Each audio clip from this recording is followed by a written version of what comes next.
The stagecoach had overturned 3 miles back, killing the driver instantly and leaving Rebecca Zimmerman alone in the unforgiving Nevada wilderness, with nothing but the clothes on her back and a terror so profound it threatened to paralyze her completely. She stumbled through sagebrush and scrub pine as the August sun beat down mercilessly, her traveling dress already torn at the hem, her carefully pinned hair coming loose in wild tendrils around her sweat-dampened face.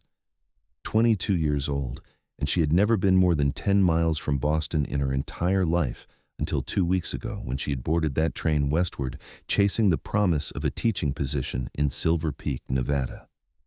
Now she might die before ever seeing the town, her body left for the buzzards she could see circling overhead in lazy spirals that made her stomach turn. Rebecca had no idea which direction to walk.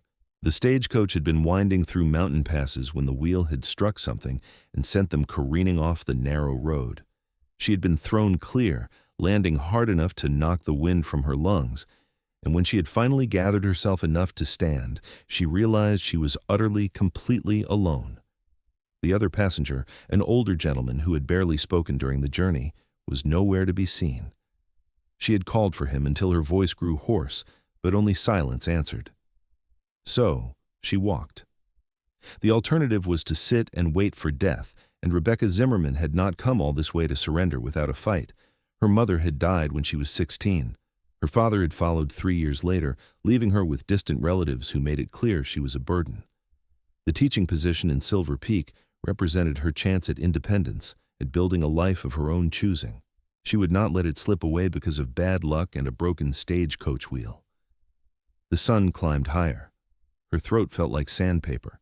She had found no water, no sign of civilization, nothing but endless scrubland and rocky outcroppings that all looked exactly the same. Her vision began to blur at the edges, black spots dancing in her peripheral vision. She knew the signs of heat exhaustion from the medical texts she had read, knew she was in serious danger, but knowing did nothing to help her situation. When her legs finally gave out, she fell to her knees in the dirt, tears streaming down her face, though she had no moisture to spare for crying. This was how it would end then. All her dreams and plans reduced to nothing but bleached bones in the Nevada desert. She thought of the letter of acceptance she had received, the careful script of the Silver Peak School Board chairman promising her room and board and a respectable salary. She thought of the small room she had rented in Boston while she saved every penny for the journey west. She thought of how desperately she had wanted to matter, to make something of herself. The sound of hoofbeats might have been a hallucination. Rebecca barely had the strength to lift her head, but then a shadow fell across her, blessedly blocking the brutal sun, and a voice spoke that was deep and rough as gravel. "Madam, can you hear me?" She forced her eyes to focus. The man who had dismounted and now knelt beside her was unlike anyone she had ever encountered. He was enormous, well over 6 feet tall, with shoulders so broad they seemed to block out the sky. His hair fell past his shoulders in dark waves, and a thick beard covered the lower half of his face. But his eyes, when she finally managed to meet them, were a startling clear blue and filled with concern. His arms, bare below rolled-up sleeves, were corded with muscle that spoke of a life spent in hard physical labor. "Water!" she managed to croak, and he immediately reached for a canteen at his belt. "Slow sips," he instructed, supporting her head with one massive hand while he brought the canteen to her lips with the other. "Too much too fast will make you sick." The water was the most glorious thing she had ever tasted. She wanted to gulp it down, drain the entire container, but he was firm about rationing it, pulling it away after just a few swallows despite her protests. "More in a minute," he promised. "Tell me your name. What happened to you?" "Rebecca Zimmerman," she said, her voice still raspy. "The stagecoach overturned. Everyone else is dead, I think. I have been walking for hours." His expression darkened. "Where did this happen?" She gestured vaguely behind her. "Back that way. I do not know how far. There were 2 of us passengers, but I could not find the other man after the crash." The mountain man stood in one fluid motion, surveying the landscape with the practiced eye of someone intimately familiar with this terrain. "You have been walking in circles," he said, not unkindly. "The main road to Silver Peak is about a mile east of here. You were headed northwest, deeper into the mountains." The information should have been devastating, but Rebecca found she had no energy left for despair. She simply nodded, accepting this as one more piece of terrible luck in a day full of it. "My name is Boone Ingram," he said, crouching back down to her level. "I live up in these mountains, trap and hunt for my living. My cabin is about 3 miles from here. I'm going to take you there, get you out of this heat and properly hydrated. Then tomorrow, if you are feeling strong enough, I will take you down to Silver Peak. Does that sound acceptable?" "I do not wish to impose," Rebecca said automatically, the ingrained politeness of her Boston upbringing surfacing even in her half-delirious state. Something that might have been amusement flickered across Boone Ingram's weathered face. "Madam, you are in no condition to worry about imposing. Another few hours in this heat and you would be dead. Now, can you stand?" She tried, but her legs would not support her. Without hesitation, Boone scooped her up in his arms as though she weighed nothing at all. Rebecca gasped at the sudden movement, instinctively clutching at his shoulders. Through his worn cotton shirt, she could feel the solid muscle of his chest and arms, the strength in him that seemed almost superhuman. "I can walk," she protested weakly, mortified at being carried like a child. "Not right now, you cannot," he said matter-of-factly. He carried her to his horse, a sturdy roan that stood patiently waiting, and somehow managed to mount while still holding her, settling her across his lap. One arm wrapped securely around her waist, keeping her steady as he urged the horse forward. Rebecca knew she should feel afraid. She was completely at the mercy of this stranger, this rough mountain man who could do whatever he wished with her and no one would ever know. But something in Boone Ingram's calm, straightforward manner put her at ease. He radiated competence and quiet strength, and right now, those qualities were exactly what she needed. The ride to his cabin passed in a blur. Rebecca drifted in and out of consciousness, vaguely aware of the steady rhythm of the horse's gait and the solid warmth of Boone's body supporting her. When she next opened her eyes with any clarity, they had stopped in front of a small log cabin nestled against the side of a mountain, surrounded by pine trees that provided blessed shade. "Almost there," Boone said quietly, and she realized he had been speaking to her throughout the journey, his deep voice a constant reassuring presence, even when she could not make out the words. He dismounted with the same fluid grace as before, lifting her down and carrying her through the cabin door. The interior was dim and blessedly cool after the brutal heat outside. She caught impressions of simple furnishings, everything neat and well-maintained, before Boone set her down carefully on what appeared to be the only bed in the single-room structure. "I need to check you over for injuries," he said. "You mentioned a crash. Anything broken or bleeding?" Rebecca took mental inventory. "I do not think so. Just bruised. I hit the ground hard when I was thrown clear." He nodded and retrieved his canteen again, letting her drink more freely this time. "Take your time. I'm going to get more water from the creek and tend to my horse. There's a wash basin over there if you want to clean up. Just do not try to stand too quickly." Then he was gone, leaving her alone in his cabin. Rebecca looked around more carefully now. The space was small but surprisingly comfortable. The bed she sat on was covered with thick furs and wool blankets. A rough-hewn table and 2 chairs occupied one corner. A stone fireplace dominated one wall, with cooking implements hanging nearby. Shelves held supplies, tools, and a surprising number of books. It was the home of someone who spent most of his time alone but had made that solitude as pleasant as possible. Moving slowly, testing her strength, Rebecca stood. Her legs trembled but held. She made her way to the wash basin and caught her first look at herself in the small, somewhat tarnished mirror that hung above it. She looked like she had been dragged through the desert behind a wild horse. Her face was sunburned and dirty, her hair a tangled disaster, her dress torn and stained beyond repair. She had never been a vain woman, but the sight still made her wince. She poured water from the pitcher into the basin and washed her face and hands, the simple act of cleanliness making her feel immediately more human. She was attempting to do something about her hair when Boone returned, carrying a bucket of fresh water in a cloth bag. "Feeling better?" he asked, setting the bucket down. "Yes, thank you. I cannot express my gratitude, Mr. Ingram. You saved my life." He waved off her thanks with a gesture that suggested he found the sentiment embarrassing. "Just Boone. No need for formality out here. I have some dried venison and biscuits if you are hungry. You should eat something, help get your strength back." Rebecca realized she was ravenous. She had last eaten that morning, some questionable eggs at a way station, and her body desperately needed fuel. She accepted the food gratefully, forcing herself to eat slowly even though she wanted to devour everything in sight. Boone moved about the cabin with practiced efficiency, putting things away, adding wood to the fireplace even though the day was warm. Rebecca watched him covertly, still trying to reconcile his rough appearance with his gentle manner. He was probably in his early 30s, though the beard and weathered skin made it difficult to judge precisely. His hands were large and calloused, but moved with surprising grace as he worked. Everything about him suggested raw strength held in careful check. "How long have you lived up here?" she asked, needing to fill the silence. 8 years, he said. "Came west after the war. Could not settle back into city life after everything that happened. Found these mountains and they suited me just fine." Rebecca understood what he meant without him having to explain. The war between the states had ended 11 years ago, in 1865, but its scars still marked many men. Boone had clearly found his own way of dealing with whatever he had experienced, choosing solitude over society. "It must be lonely," she ventured. He shrugged. "Sometimes, but I prefer loneliness to the alternative. People tend to complicate things." There was no bitterness in his voice, just a simple statement of fact. Rebecca found she could not argue with the sentiment. Her own experiences with people had often been disappointing.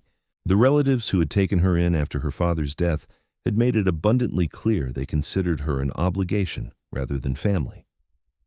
The young men who had courted her in Boston had been more interested in her modest inheritance than in her as a person. She had learned to be wary of others' motives, to protect herself behind walls of propriety and reserve. "I was supposed to be in Silver Peak yesterday," she said. "The stagecoach was running late. Now I've missed my appointment with the school board." "They will understand when you explain what happened," Boone said. "Silver Peak is a reasonable town. The school board chairman, Frank Morrison, is a fair man. He will not hold circumstances beyond your control against you. You know him. I go into town for supplies every few months. You get to know people even when you try to keep to yourself." He paused, studying her with those clear blue eyes. "You are a teacher, then?" "I am supposed to be. This was to be my first position.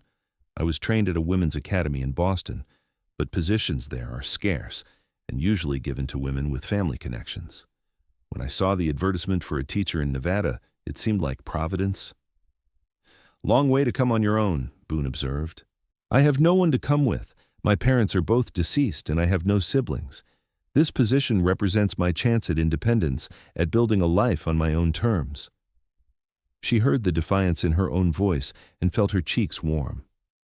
"I apologize. I do not mean to sound ungrateful for my circumstances." "Nothing wrong with wanting to make your own way," Boone said quietly. "That is what brought most of us out west, the chance to be something different than what was expected." Darkness was falling outside, the last rays of sunlight slanting through the cabin's single window. Rebecca found her eyes growing heavy, exhaustion pulling at her despite the relative earliness of the hour. Boone noticed, of course. "You should rest," he said. "Take the bed. I will be fine." Rebecca looked around the cabin. "But where will you sleep? This is your home. I cannot simply take your bed." "I have slept in far worse places than under the stars on a pleasant August night," Boone said with a slight smile. "Trust me, madam, I will be perfectly comfortable." "Rebecca," she said, "if you are Boone, then I am Rebecca, and I cannot in good conscience take your bed while you sleep outside." "You can and you will," he said, his tone brooking no argument. "You have been through an ordeal today. Your body needs proper rest to recover. I will not have you sleeping on the floor when there's a perfectly good bed available." There was something in his voice, a gentleness mixed with absolute certainty that made it impossible to argue. Rebecca realized this was a man who, for all his solitary ways, still held to a code of behavior that would not allow him to let a woman suffer discomfort while he had the means to prevent it. "Thank you," she said softly, "for everything. I do not know what I would have done if you had not found me." "No need to think about that," Boone said. "You are safe now. That's all that matters." He gathered blankets and headed for the door, pausing on the threshold. "Bolt this after me. Unlikely anything will bother you up here, but better to be cautious. I will be right outside if you need anything. Just call out." After he left, Rebecca did as he instructed, sliding the heavy wooden bolt into place. Then she turned and looked at the bed, suddenly overwhelmingly aware that she was about to sleep in Boone Ingram's bed, in his space, surrounded by his scent of pine and wood smoke, and something fundamentally masculine that made her pulse quicken in a way she did not entirely understand. She had never shared a bed with anyone, had barely been alone with a man who was not family before today. The intimacy of this situation should have been frightening, but instead, she found it oddly comforting. She removed her ruined dress, carefully folding it despite its condition, and lay down in her chemise and petticoats. The furs and blankets were soft and warm, carrying that same scent of pine and smoke, and within moments, she was asleep. Outside, Boone Ingram spread his bedroll near the cabin door, close enough to hear if Rebecca called out, but far enough to give her privacy. He lay on his back, hands behind his head, staring up at the vast expanse of stars that spread across the Nevada sky like diamonds scattered on black velvet. It had been so long since he had spoken to another person for more than a few minutes at a time. So long since he had felt the stirring of protective instinct that Rebecca Zimmerman's appearance had awakened in him. When he had spotted her collapsed figure in the distance, his heart had seized with an unfamiliar fear. And when he had gotten close enough to see she was young and clearly in dire straits, something had shifted in his chest, some wall he had carefully constructed beginning to crack. She was beautiful, he had noticed, though he tried not to dwell on that fact. Even sunburned and exhausted, there was a delicate strength to her features, an intelligence in her dark eyes that spoke of quick wit and determination. The very fact that she had survived the crash and managed to walk as far as she had spoke volumes about her character. Many would have simply given up. He told himself he was being a good neighbor, nothing more. Tomorrow he would take her to Silver Peak as promised, deliver her safely to the school board, and then return to his mountains and his solitude. This was just one brief interruption in his carefully ordered existence. But as he drifted off to sleep, his last conscious thought was of dark eyes and a brave smile, and he knew his life had just become considerably more complicated. Rebecca woke to the smell of coffee and frying bacon. For a moment she was completely disoriented, unable to place where she was or why she was sleeping in her undergarments in a strange bed. Then memory flooded back, and she sat up quickly, her heart racing. Sunlight streamed through the window, suggesting she had slept far later than usual. She could hear movement outside the cabin, the clink of metal on metal, the low murmur of Boone's voice talking to his horse. Moving quickly, she pulled her ruined dress back on, cringing at its condition but having no other option, and went to unbolt the door. Boone was crouched by a fire he had built in a ring of stones, tending a pan of sizzling bacon and a battered coffee pot. He looked up as she emerged, his expression neutral but somehow warm at the same time. "Morning. How are you feeling?" "Much better, thank you. I'm sorry I slept so late. I did not mean to keep you from your work." "No work that cannot wait," he said easily. "Coffee?" She accepted the tin cup he poured for her, wrapping her hands around it even though the morning was already growing warm. The coffee was strong and black and exactly what she needed. Boone added bacon and some fried cornmeal cakes to a tin plate and handed it to her, and they ate in companionable silence, watching the morning sunlight filter through the pine trees. "I need to go back to where the stagecoach overturned," Rebecca said eventually. "My trunk was secured to the back. It has all my possessions, my teaching materials, everything I own." Boone nodded. "We can do that on our way down to Silver Peak. With luck, your trunk survived the crash."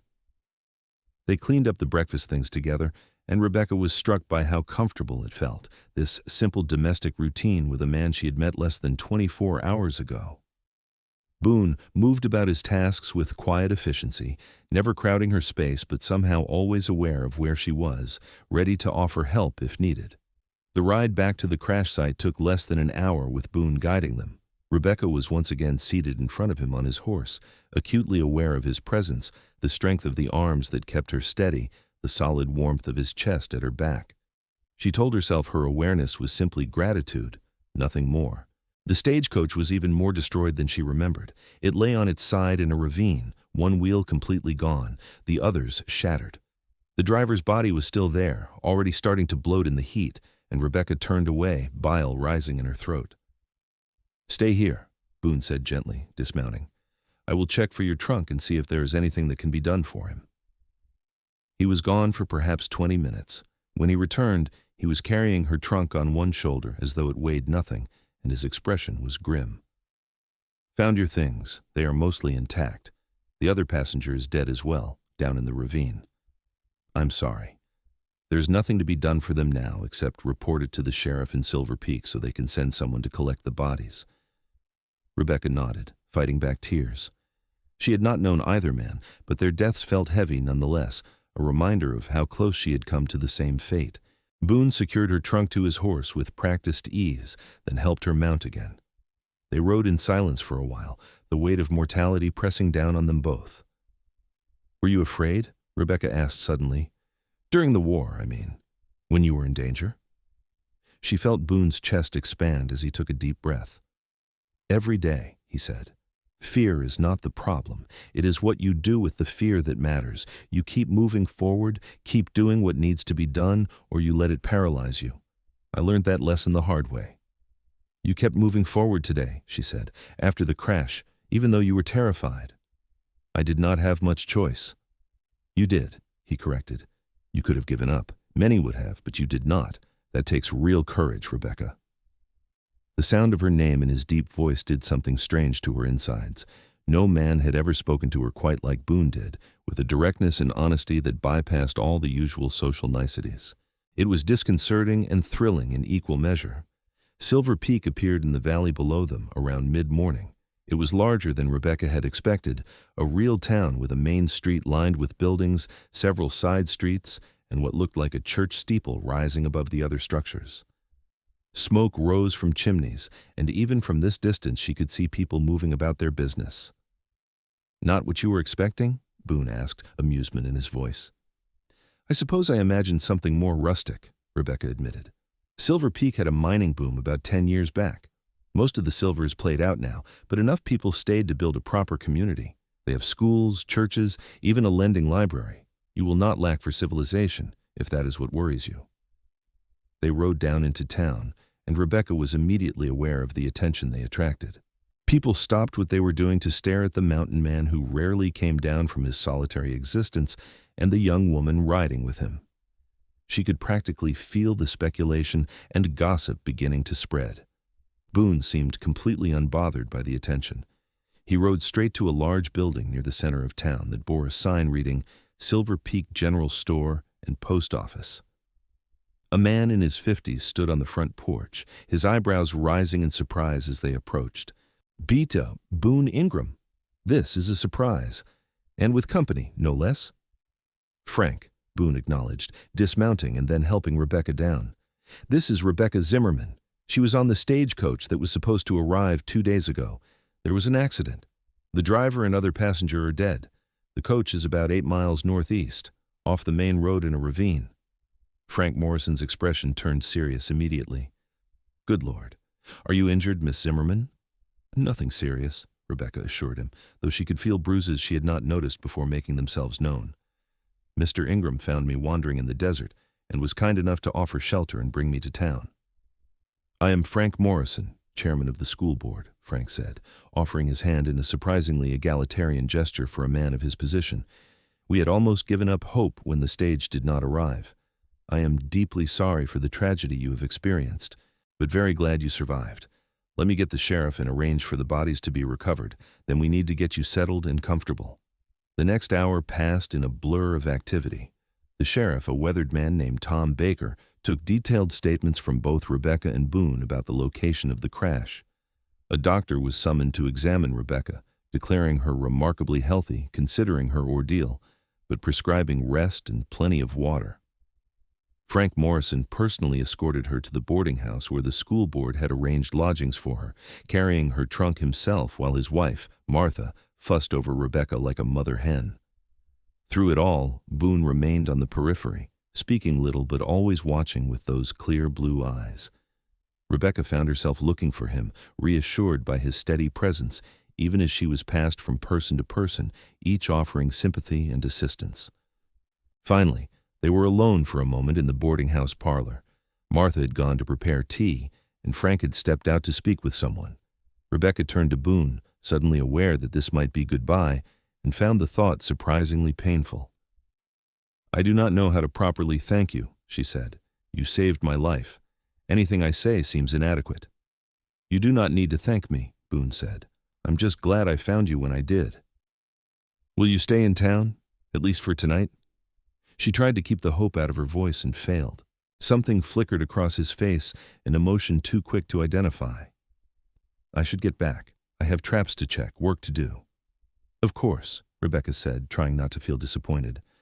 "I understand." Boone shifted his weight, clearly uncomfortable. "If you need anything at all, you can leave word at the general store. Frank will know how to reach me."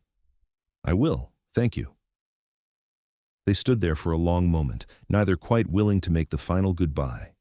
Then Martha Morrison's voice called from the other room, and the spell was broken. Boone nodded once, a gesture that somehow conveyed more than words, and turned to leave. Rebecca watched him go, her chest tight with an emotion she could not name. He had been in her life for less than a full day, and yet his absence already felt like a loss. The next few days passed in a whirlwind of activity.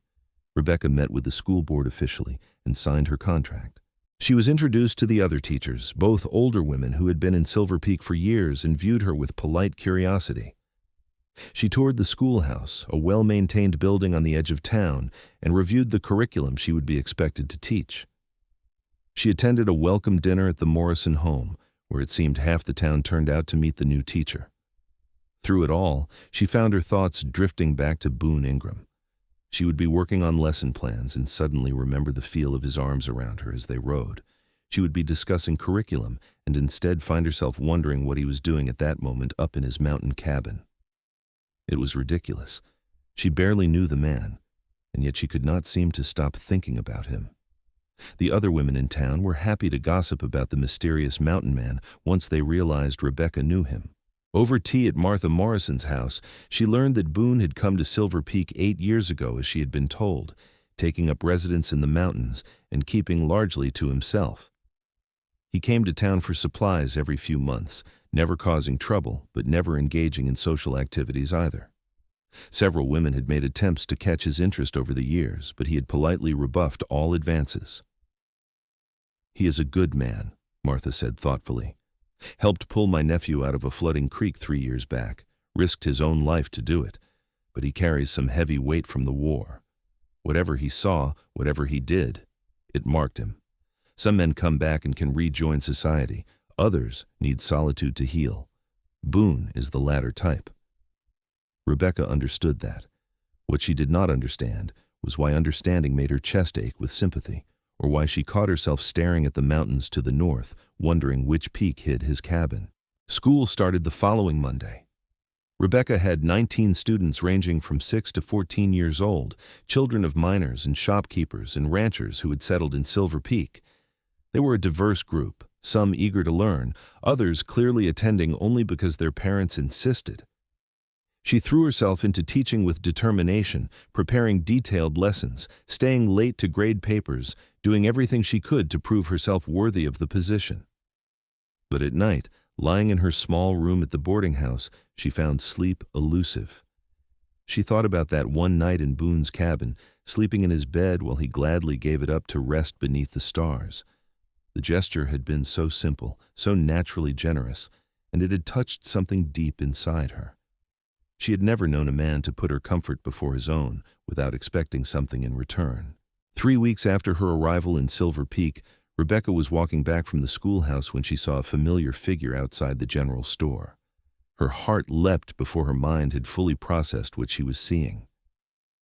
Boone stood beside his horse, talking with Frank Morrison, and even from a distance she could feel the pull of his presence. She told herself to keep walking, to go back to the boarding house and not make a fool of herself. Instead, she found her feet carrying her toward the general store, her pulse racing with an excitement she could not justify.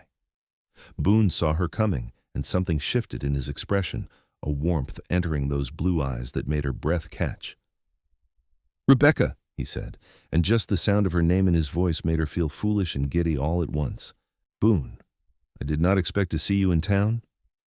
"Needed supplies," he said, then seemed to struggle with something internal before adding, "And I wanted to check that you were settling in all right." The admission felt significant, given what she knew about his solitary nature. Frank Morrison was watching them both with poorly concealed interest. "I'm doing very well," Rebecca said. "The teaching is challenging but rewarding. The town has been very welcoming." "Good. That is good." They stood there somewhat awkwardly, the conversation stalling out. Frank cleared his throat. "Well, I will leave you two to catch up. Boone, your supplies will be ready in about an hour. Miss Zimmerman, do not forget the school board meeting on Friday." He retreated into the store, leaving them alone on the porch. The afternoon sun painted everything golden, and somewhere down the street a dog barked. Normal town sounds, normal activities, but Rebecca felt like something momentous was happening, some turning point being reached. "Would you like to take a walk?" Boone asked suddenly. "I mean, if you have time. I know you must be busy." "I have time," Rebecca said, perhaps too quickly. They walked toward the edge of town, maintaining a proper distance between them, but somehow intensely aware of each other. Rebecca searched for something to say, anything to fill the charged silence. "How is the trapping?" she asked, then immediately felt foolish. How is the trapping? What kind of question was that? But Boone did not seem to find it strange. "Picking up now that the weather is starting to turn. In another month, the fur quality will be at its peak. I will be able to bring in a good harvest before winter sets in." "Do you ever get lonely up there, especially in winter?" He considered the question seriously. "I did not think so. I thought I had made peace with solitude, but lately I find myself wondering if maybe I have been alone too long." Something in his tone made Rebecca's heart race. "What changed?" Boone stopped walking and turned to face her fully. In the slanting afternoon light, he looked almost fierce, his weathered face and long hair giving him the appearance of some wild thing barely contained by civilization. But his eyes were gentle as they met hers. "You know what changed," he said quietly. "Or maybe you do not. Maybe I am reading this all wrong. But that night in my cabin, letting you have my bed while I slept outside, it felt right in a way nothing has felt right in years. And then I brought you to town and left, and I have been miserable ever since. Keep finding excuses to come down here, hoping to catch a glimpse of you." "It is pathetic, really." Rebecca's breath caught in her throat. "It is not pathetic. No. No." She took a step closer to him, heart pounding so hard she was sure he must be able to hear it. "I have been thinking about you constantly, wondering how you were, what you were doing, if you ever thought about me. I told myself I was being ridiculous, that we barely know each other, but I cannot seem to help it." Boone's expression shifted, hope and something deeper flickering across his features. "I have not stopped thinking about you," he admitted. "You walk into my thoughts at the strangest times. I will be checking traps and suddenly remember the way you looked in my cabin, brave and determined despite everything you had been through. Or I will be watching the sunset and think about how I wish you were there to see it with me." "I wish I was there too," Rebecca whispered. They stood inches apart now, the tension between them almost unbearable. Boone raised one hand slowly, giving her plenty of time to pull away, and gently cupped her cheek. His palm was rough and calloused, but his touch was infinitely gentle. "I do not have much to offer you," he said. "Just a cabin in the mountains and a simple life. It gets cold in winter and lonely sometimes. But if you were there, I think it might be the closest thing to paradise I could imagine." "I think so too," Rebecca said, leaning into his touch. Boone bent his head and kissed her, slow and careful, as though she was something precious that might break. Rebecca had been kissed exactly twice before, quick stolen pecks at social functions that had left her unmoved. This was nothing like those experiences. This was heat and hunger and a bone-deep sense of rightness that made her head spin. When they finally pulled apart, both breathing hard, Boone rested his forehead against hers. "This is going to complicate things," he said, but he was smiling. "I do not care," Rebecca replied, surprising herself with the vehemence of her response. "I did not come all the way to Nevada to play it safe." Over the following weeks, Boone found more and more reasons to come to Silver Peak. He would arrive in the late afternoon, timing it so that school was just letting out, and walk Rebecca back to the boarding house.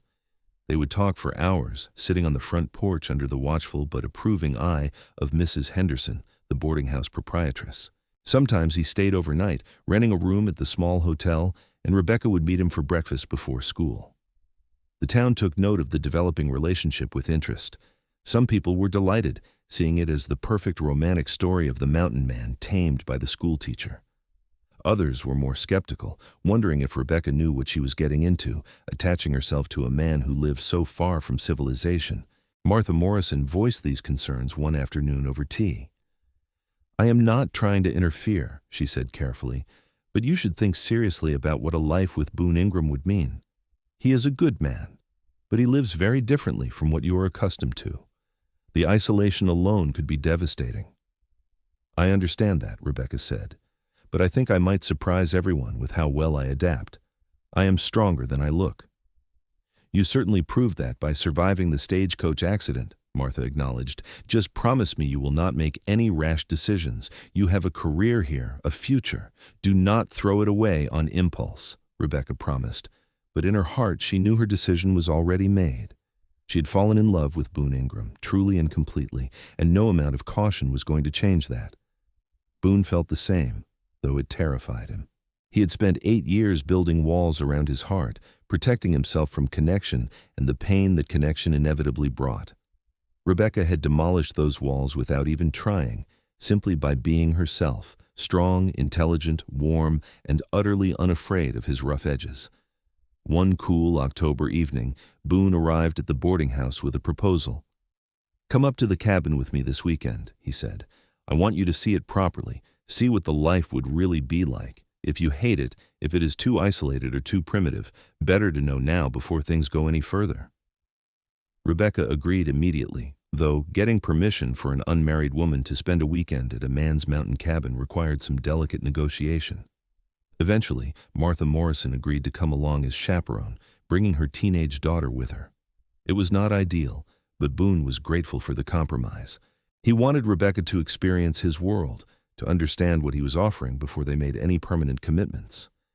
They rode out early Saturday morning, Martha and her daughter following on a second horse that Frank insisted they borrow. The journey took most of the morning, winding up through increasingly rugged terrain until the mountains surrounded them on all sides. Rebecca drank it all in with wide eyes.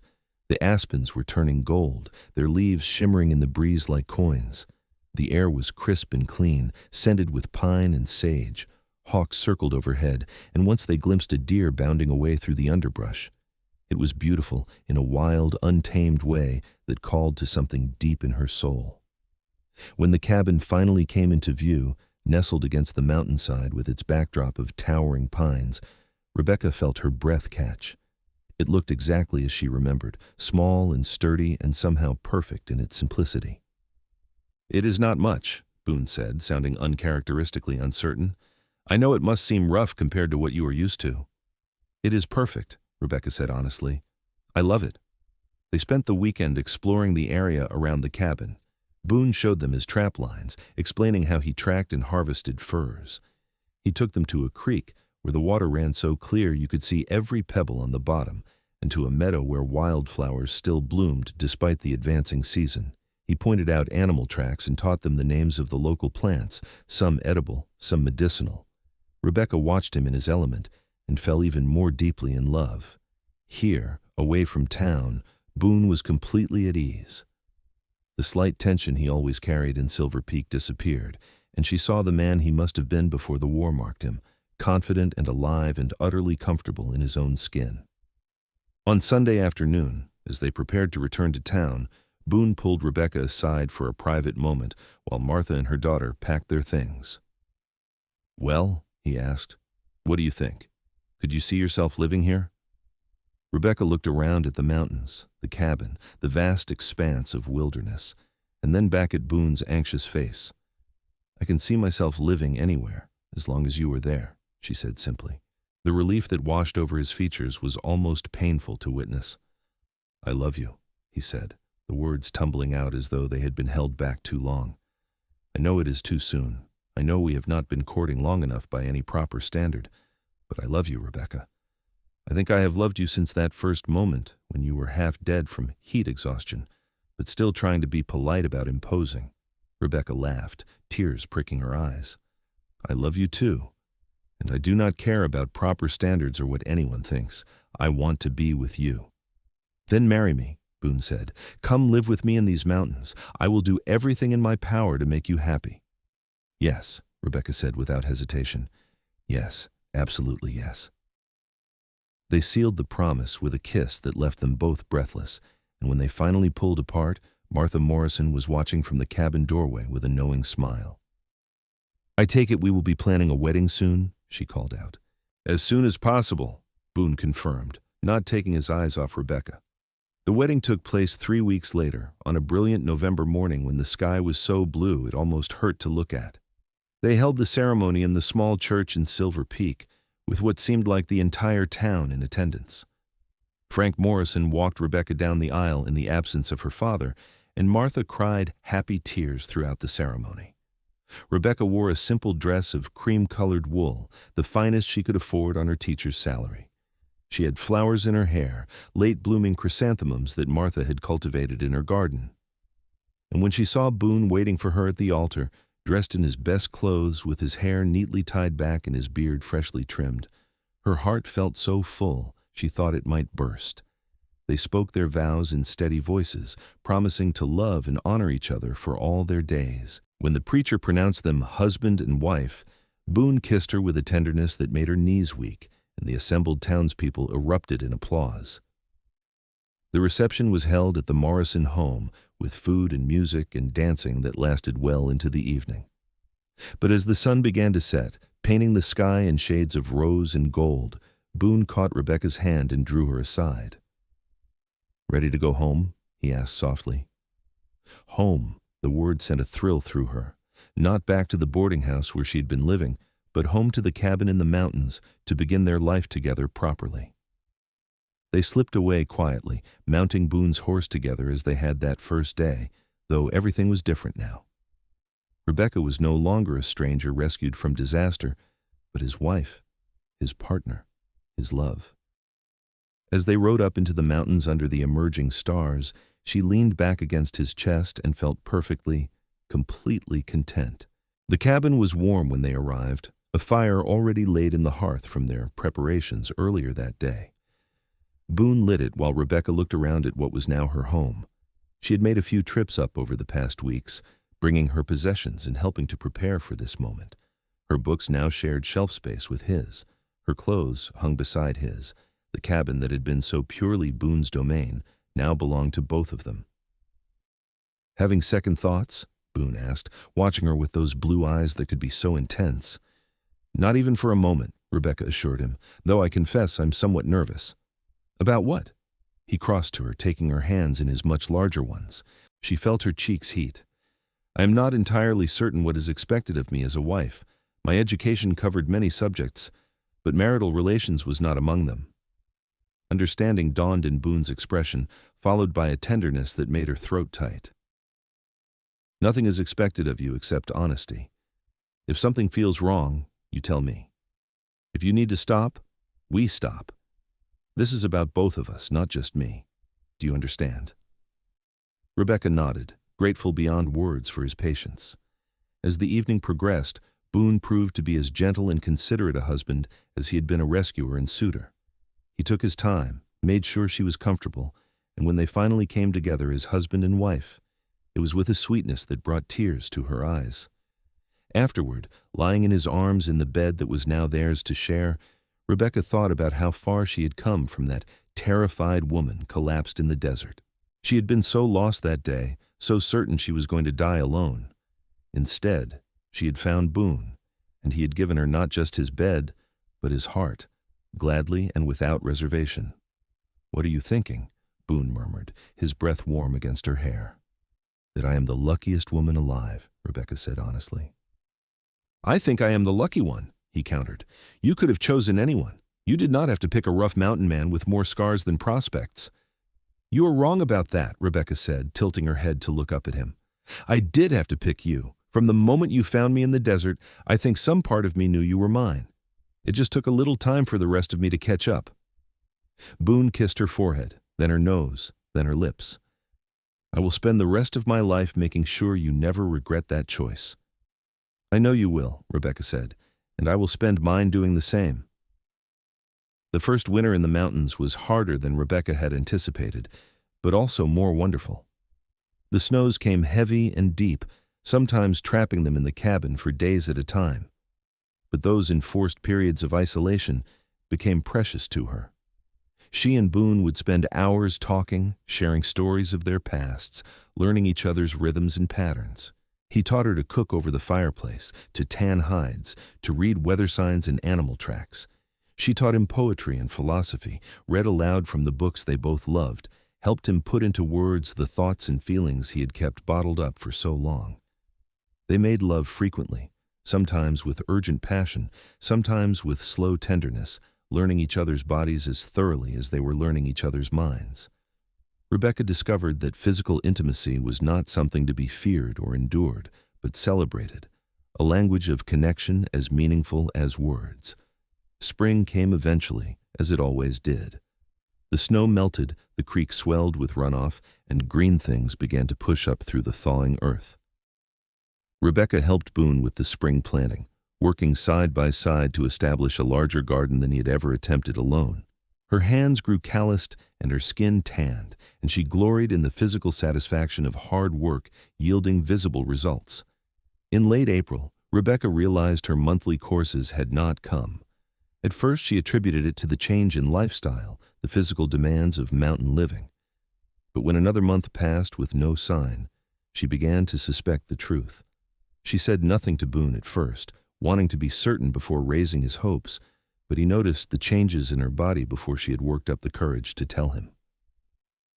They were working in the garden one warm May afternoon when Boone suddenly set down his hoe and looked at her with an expression of wonder and barely suppressed excitement.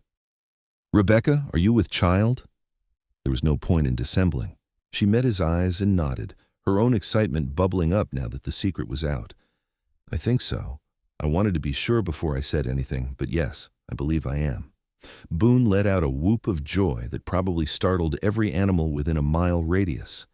He picked her up and spun her around, then immediately set her down with exaggerated care as though she might break. Sorry, I should not have done that. Are you all right? Should you be working? Maybe you should rest." Rebecca laughed at his sudden nervousness. "Boone, I am pregnant, not made of glass. Women have been doing physical work while carrying children since the beginning of time. I will be fine." But his protectiveness only intensified as her pregnancy progressed. He insisted on doing all the heavy lifting, fretted when she climbed the ladder to the loft, made sure she ate twice as much as usual at every meal. It was both endearing and occasionally frustrating, but Rebecca knew it came from a place of deep love and let him fuss. As her belly grew, they talked about the future, about the child who would be joining them. Boone admitted his fears that he would not know how to be a good father, that his own rough upbringing and years of solitary living had not prepared him for parenthood. Rebecca reassured him that love was the only real requirement, and he clearly already had that in abundance. In August, as Rebecca entered her final month of pregnancy, they made the decision to move to Silver Peak temporarily. Boone was unwilling to risk being snowed in during delivery, and Rebecca privately agreed that having the town doctor nearby would be wise. They rented a small house on the edge of town, and Boone took work at the lumber mill to pay the expenses. The baby came on a stormy September night, howling into the world with a fury that suggested he had inherited his parents' fighting spirit. They named him Jacob, after Boone's grandfather, and from the moment the doctor placed the squalling infant in Rebecca's arms, she understood a completely new dimension of love.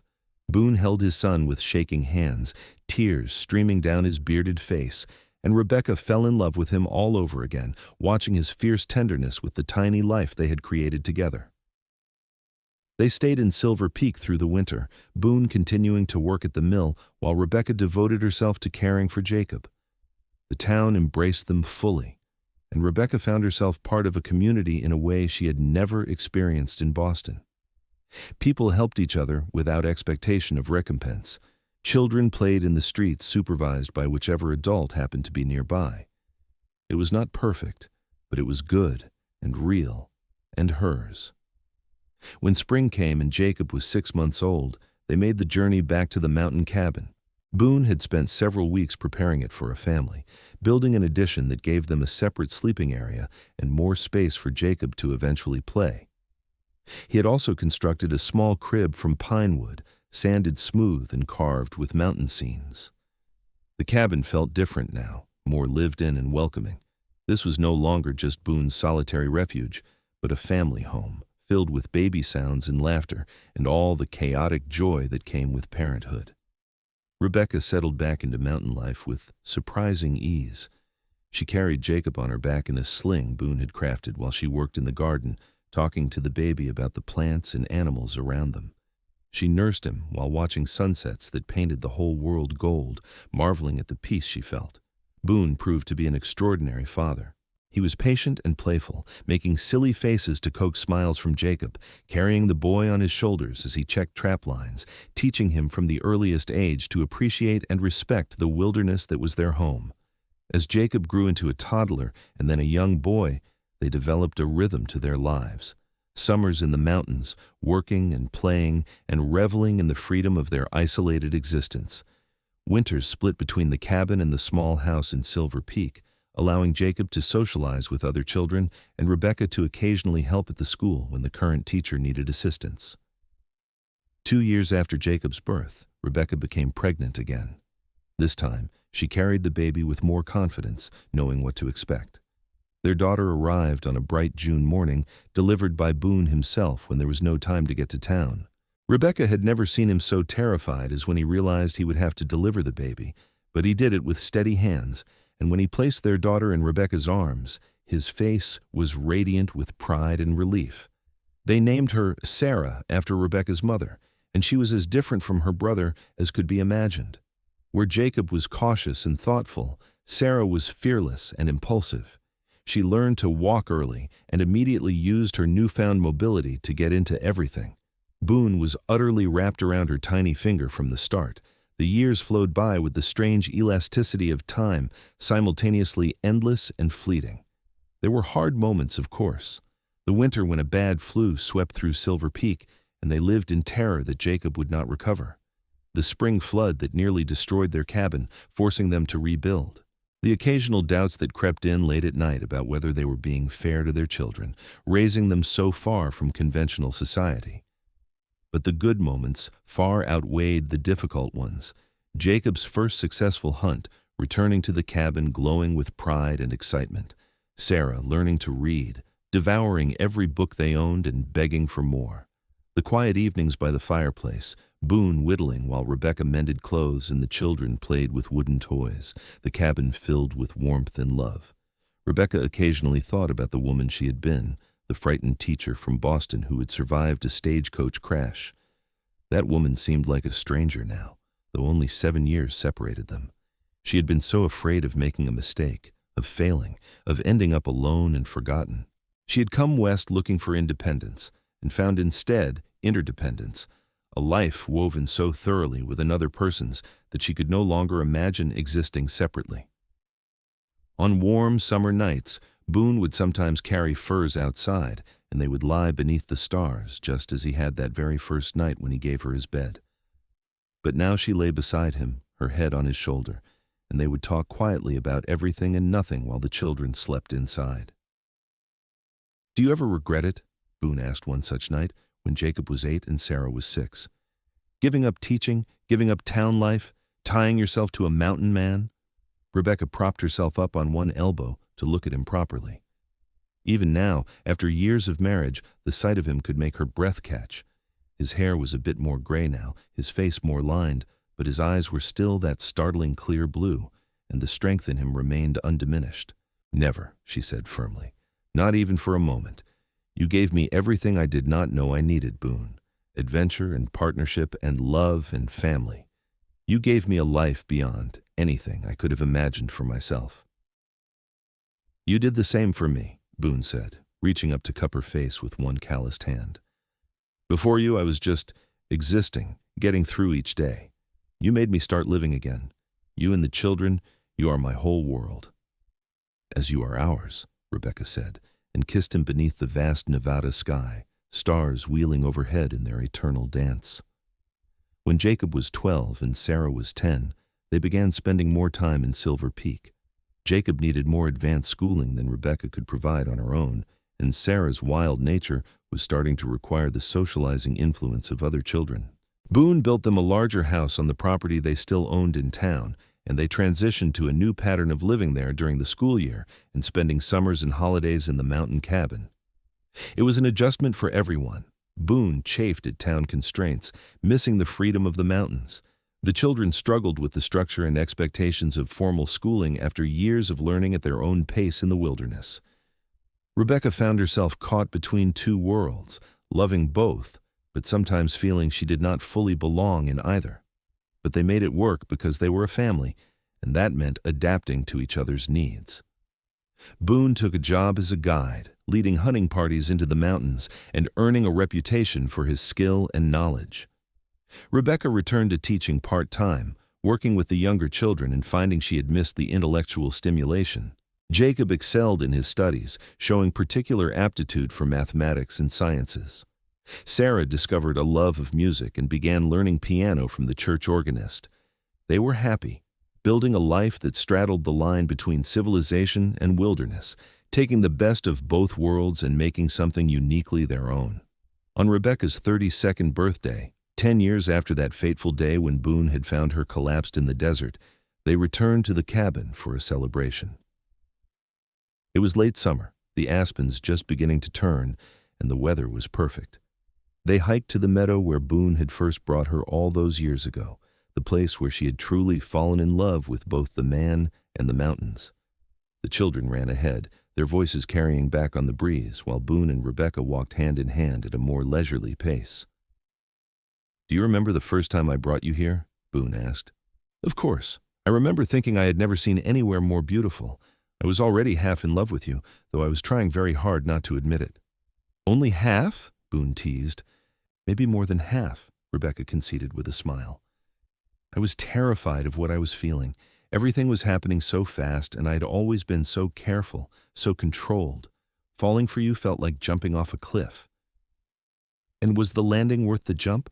Rebecca stopped walking and turned to face him fully.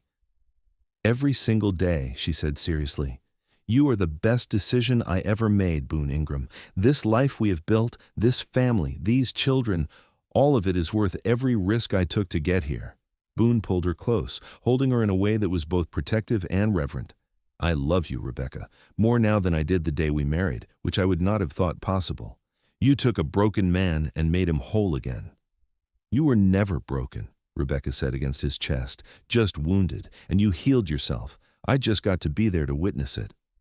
They stood there in the mountain meadow, wrapped in each other's arms, while their children played, and the aspens whispered secrets in the breeze. The sun was warm on Rebecca's face, and the scent of pine filled her lungs, and she thought about all the twists of fate that had brought her to this moment, the stagecoach crash that should have killed her, the mountain man who had found her when all hope seemed lost, the decision to give her his bed and sleep beneath the stars, a small gesture that had revealed the depths of his character and set everything else in motion. Life was unpredictable and often hard, but it was also full of unexpected grace. Rebecca had learned that lesson in the Nevada desert, and she carried it with her every day, a quiet certainty that even in the darkest moments, hope could appear on the horizon, solid and real and life-changing. That night, after the children had been put to bed and the cabin was quiet, Rebecca and Boone sat on the porch together, watching the stars emerge. The air had cooled with the coming of evening, and Rebecca wrapped a shawl around her shoulders, while Boone's arm came around her waist, pulling her close against his warmth. "Jacob asked me today if we are ever going to move back to the mountains permanently," Boone said. "He misses it. So do I, if I'm being honest." "I know you do," Rebecca said, "but the children need the schooling, the socialization. Just a few more years until Sarah is a bit older." "I know, and I do not really mind. Town life has its advantages. But sometimes I think about those early years, just you and me in the cabin, and I miss the simplicity of it." "We can never go back to exactly what we had," Rebecca said, "but we can create something new that is just as good, maybe better, because it includes Jacob and Sarah." "You are right. As usual, Boone said, pressing a kiss to the top of her head. I just wanted you to know that no matter where we live, no matter how our life changes, you are my home. You always will be.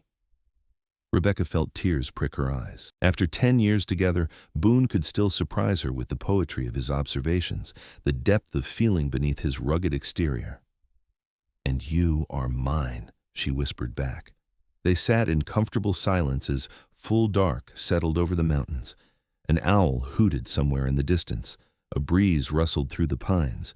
The stars blazed overhead in their impossible multitudes, the same stars that had watched over them that very first night. Rebecca thought about the bed inside the cabin, the one they now shared, the one where their children had been conceived, and countless nights of love and conversation and simple companionship had been spent. But she also thought about that first night, when Boone had given it to her gladly and slept beneath these same stars without complaint or expectation of gratitude.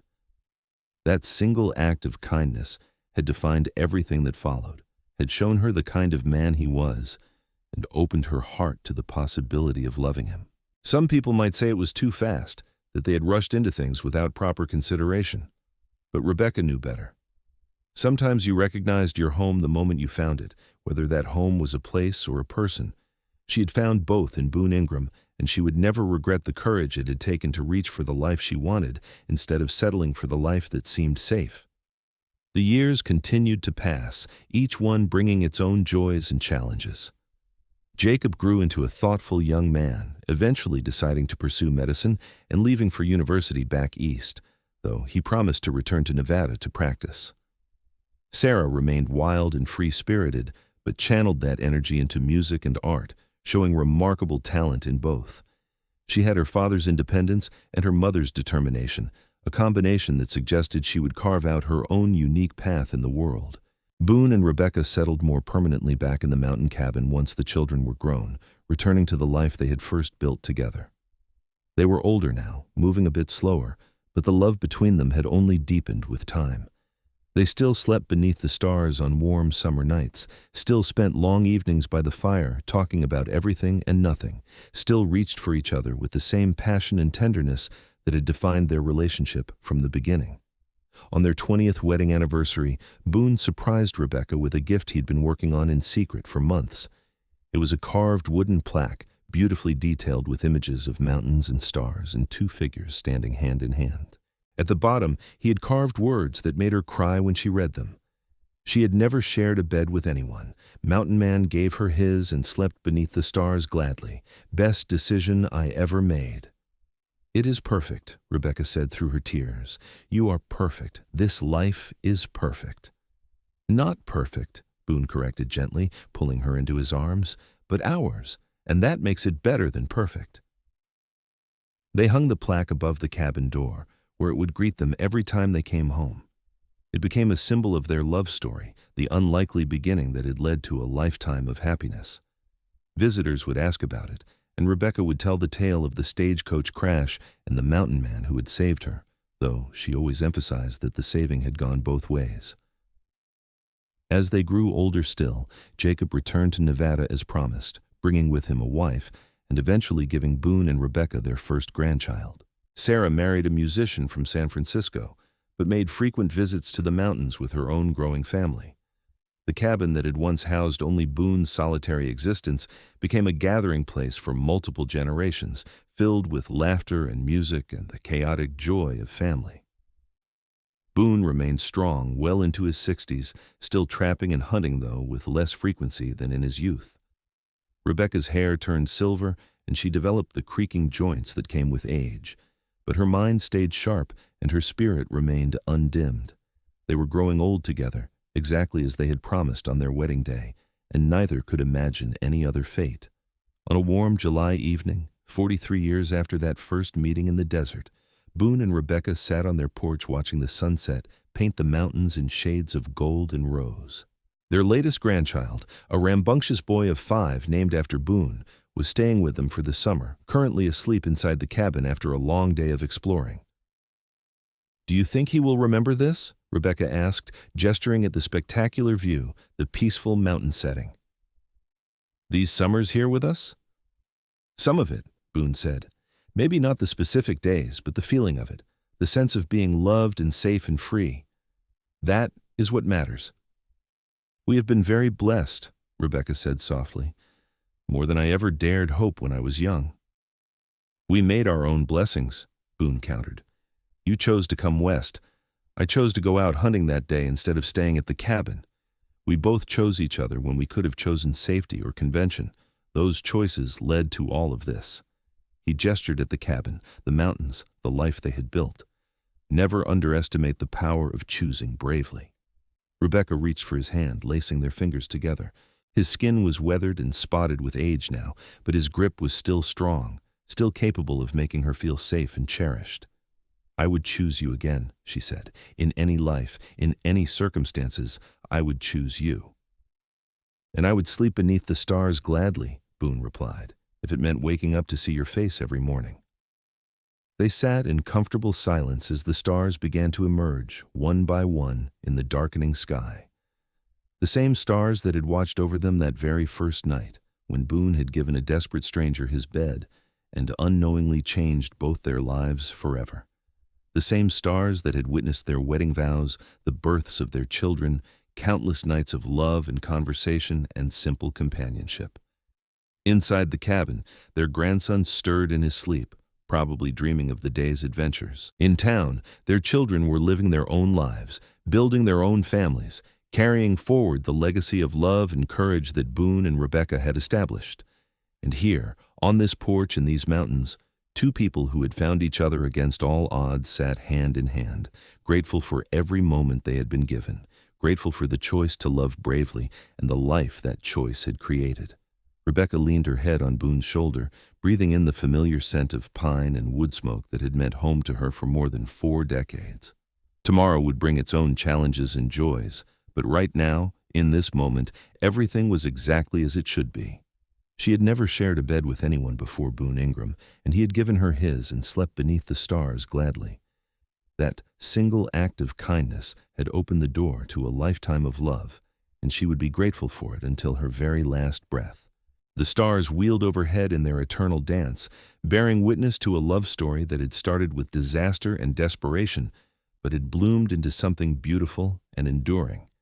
And if those stars could speak, they would tell of the mountain man and the teacher, the unlikely pair who had found in each other exactly what they needed, and had spent their lives proving that sometimes the bravest thing you can do is open your heart to another person and trust that they will treat it gently. As darkness settled fully over the Nevada mountains, Boone and Rebecca remained on their porch, content to simply be together, knowing that no matter what tomorrow brought, they would face it as they had faced everything for the past 43 years. Hand in hand, heart to heart, two souls who had recognized their match and had the courage to reach for it. It was, Rebecca thought, as sleep began to claim her in the peaceful mountain evening, the very best kind of happy ending. Not because it was perfect, but because it was real and earned and theirs. And really, what more could anyone ask from life than that?